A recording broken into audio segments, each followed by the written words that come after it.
All right, now let's get analysis following that conversation with the Minister of Cooperative Governance and Traditional Affairs, Dr. Nkosazana Dlamini-Zuma, where she spoke about a number of things, including collapsing municipalities, her ambitions to become the ANC president and the general state of affairs in the country.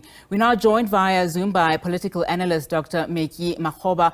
Dr. Makgoba, thank you so much for your time this afternoon. Perhaps let's start then with that clip that we've just played around Dr. Dlamini-Zuma's comments, now saying the party step aside resolution is essentially weak and an injustice where there is no immediate prosecution. Your comments? I think she's quite right, and we have to remember that the step-aside rule came out of desperation by the ANC to create a positive image about which was tainted by corruption. So there was no effort by the ANC to think about step-aside rule from the institutional perspective. That's why you have this type of problems. And because the ANC is affected by factionalism, you kind of expect such things, because if the different opponents can see that the step aside can be useful to delegitimize or to disadvantage their opponents, obviously they're going to use it, because the ANC is not a strong organization that is geared for developing the country. It has been ravaged by factionalism, and these sort of things are quite expected. But it also shows that ANC leaders are kind of ignorant of national issues. The issues of administrative justice in South Africa do not only affect politicians. Majority of people in South Africa have the same problem, in which you have a matter at court that delays for many years. So it's something that the ANC has to capacitate the courts to ensure that there's speedy in terms of prosecution. So now that this thing is affecting them, they see it as a political witch hunt of some sort, which to an extent it could be, but it also shows that there's a lack of capacity in our courts in terms of justice and prosecution.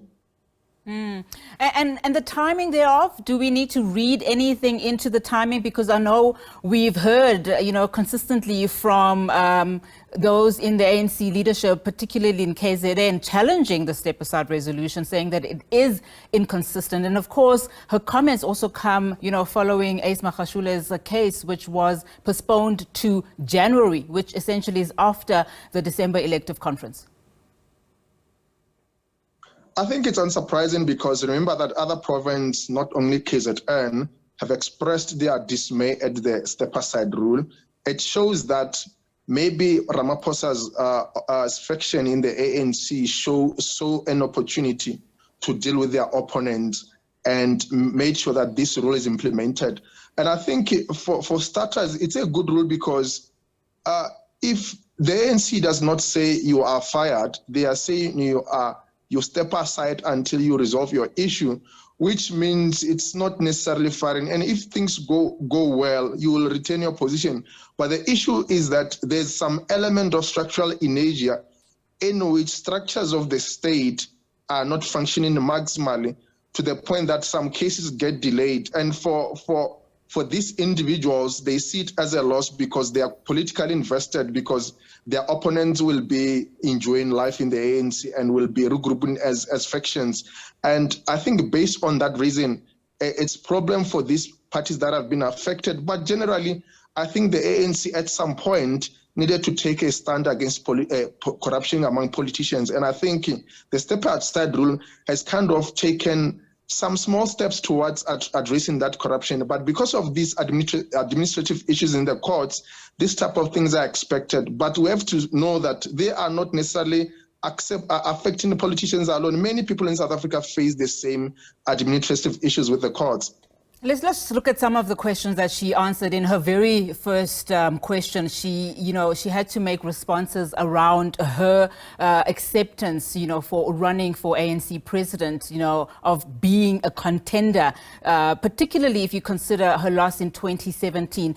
How did she come across to you in terms of just her resolve this time around, given what we saw in 2017 and quite recently, the developments within the eThekwini endorsing former Health Minister Dr. Mkhize? I think from the responses she gave, she sounds very grounded about national issues.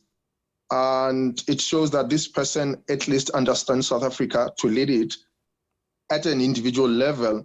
But when you look at her in the context of the ANC is part of the problem in South Africa. So for any leader in South Africa to succeed, especially in the ANC has to be in a different state. And she does concede that this party is quite weak, mainly because of having unethical leaders who are corrupt. And having to organize those people around a unified vision for development is going to be quite difficult. And one of the things she said, one of the things that are missing in her interview is the fact that South Africa is a capitalist institution, is a capitalist state. And she also talks about the issues of implementation. We do not think that South Africa has problem of implementation alone. There are issues of policy coherence, because South Africa is a neoliberal state in which corporations deliberately work with politicians in government to decapacitate the state. And that discourse is absent from her interview. I think just like the current president, she's taking this issue lightly, that the ANC as a brand has no problem, whereas the ANC is a problem itself. And I think if she has a chance of winning, she's going to learn the hard way to realize that actually she has a big mountain to climb in terms of creating balance between factions and in terms of uniting people who use state resources for personal gain. All right. Thank you so much, Dr. Makgoba. Unfortunately, that's all the time we have. Thank you so much for your analysis.